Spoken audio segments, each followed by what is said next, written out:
नमस्कार, सत्येंद्र.com में आपका स्वागत है। एक नजर अब तक की सुर्खियों पर। कांग्रेस ने कहा है कि इंटेलिजेंस ब्यूरो यानी आईबी ऐसे कई लोगों से पूछताछ कर रही है जिन्होंने भारत जोड़ो यात्रा के दौरान पार्टी के पूर्व अध्यक्ष राहुल गांधी से बातचीत की थी।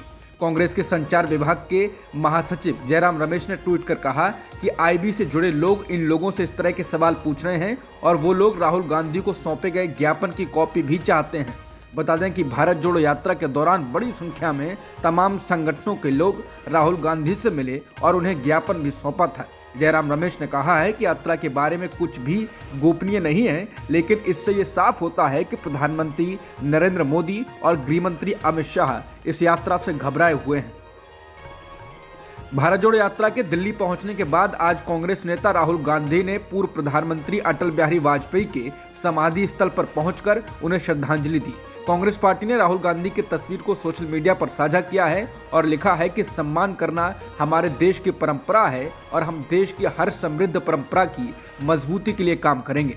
तस्वीर में राहुल गांधी कड़ाके की ठंड में टी शर्ट में दिखाई दे रहे हैं, जिसकी भी चर्चा हो रही है। हालांकि उन्होंने शनिवार को इसको लेकर लाल किले से बोला था कि पत्रकार मुझसे पूछते हैं कि आपको ठंड नहीं लगती, लेकिन किसानों, मजदूरों और गरीब बच्चों से ये बात पूछनी चाहिए। शनिवार को राहुल गांधी ने टीवी मीडिया और मोदी सरकार को भी जमकर घेरा था। सीबीआई ने बिहार के पूर्व मुख्यमंत्री लालू प्रसाद यादव के खिलाफ कथित रूप से भ्रष्टाचार के एक पुराने मामले को खोल दिया है। ये मामला तब का है जब लालू यादव यूपीए 1 की सरकार में रेल मंत्री थे। इस मामले में आरोप है कि लालू यादव के रेल मंत्री रहते हुए रेलवे परियोजनाओं के आवंटन में भ्रष्टाचार हुआ था। सीबीआई ने इस मामले में साल 2018 में जांच शुरू कर दी थी और मई 2021 में जांच को बंद कर दिया गया था। इस मामले में लालू प्रसाद यादव के अलावा उनके बेटे और बिहार के डिप्टी सीएम तेजस्वी यादव, उनकी बेटी चंदा यादव और रागिनी यादव को भी अभियुक्त बनाया गया है। सीबीआई की इस कार्रवाई के बाद बिहार में एक बार फिर से राजनीतिक घमासान छिड़ सकता है, क्योंकि बिहार के मुख्यमंत्री नीतीश कुमार ने इस साल अगस्त में बीजेपी का साथ छोड़कर महागठबंधन के साथ मिलकर सरकार बना ली थी। इसके बाद नीतीश के साथ लालू ने भी दिल्ली आकर कांग्रेस अध्यक्ष सोनिया गांधी से मुलाकात की थी। नीतीश और लालू प्रसाद यादव 2024 के लोकसभा चुनाव से पहले विपक्षी दलों को एकजुट करने की कोशिश में जुटे हैं। कश्मीर में कश्मीरी पंडितों को निशाना बनाकर की जा रही हत्याओं के बीच पूर्व कांग्रेस नेता गुलाम नबी आजाद ने कहा कि कश्मीरी पंडितों पर होते हमलों को ध्यान में रखते हुए उन्हें कश्मीर घाटी से जम्मू शिफ्ट किया जाना चाहिए। समाचार एजेंसी एएनआई के मुताबिक गुलाम नबी आजाद ने कहा है कि मेरे कार्यकाल के दौरान कश्मीरी पंडितों को नौकरियां दी गई थी, उस समय दिक्कतें नहीं थी। दुर्भाग्यपूर्ण घटनाएं उसके बाद हुई। ऐसे में सबसे अहम यह है कि सुरक्षा को ध्यान में रखा जाए और कश्मीरी पंडितों को जम्मू भेजा जाए। स्थितियां ठीक हो जाएं तो वो वापस आ सकते हैं।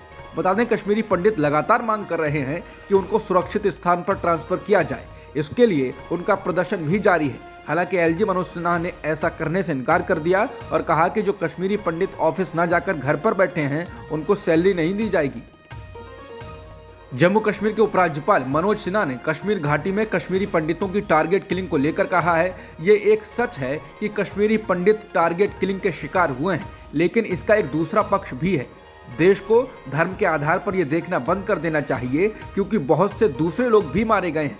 उपराज्यपाल मनोज सिन्हा ने द इंडियन एक्सप्रेस से बातचीत पर कहा कि आतंकियों के द्वारा कश्मीर की घाटी के लोगों के अलावा बिहार, ओडिशा, झारखंड से काम करने आए मजदूरों को भी निशाना बनाया गया है, लेकिन एक झूठा नैरेटिव चलाया गया।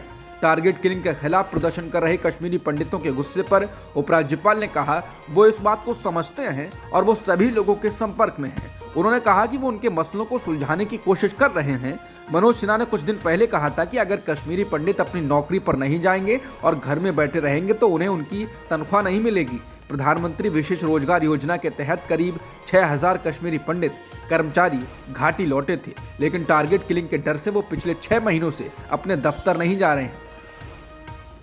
सोमवार को विधानसभा में महाराष्ट्र कर्नाटक बॉर्डर को लेकर प्रस्ताव में देरी होने के कारण शिवसेना नेता उद्धव ठाकरे ने मांग की है कि केंद्र सरकार विवादित सीमा क्षेत्र को केंद्र शासित प्रदेश घोषित कर दे। ठाकरे ने कहा कि हमें कर्नाटक की 1 इंच जमीन नहीं चाहिए, लेकिन हम अपनी जमीन वापस चाहते हैं। हमें कर्नाटक के कब्जे वाले महाराष्ट्र को केंद्र शासित प्रदेश घोषित करने के लिए केंद्र को एक मांग भेजनी चाहिए। ठाकरे ने कहा कि सुप्रीम कोर्ट का फैसला होने तक कर्नाटक के बेलगावी, कारवार व निप्पानी को केंद्र शासित प्रदेश घोषित किया जाए।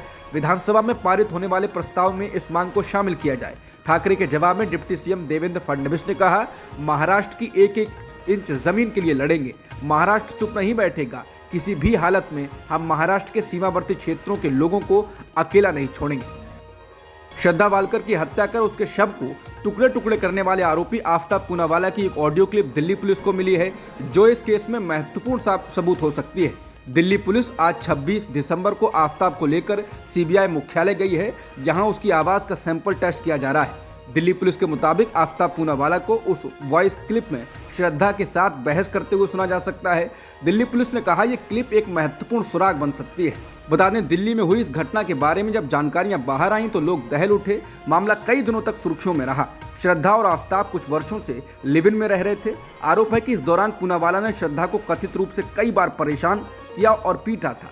पिछले हफ्ते दिल्ली की एक अदालत ने पुलिस को आफ्ताब पूनावाला की आवाज के नमूने रिकॉर्ड करने की अनुमति दी थी।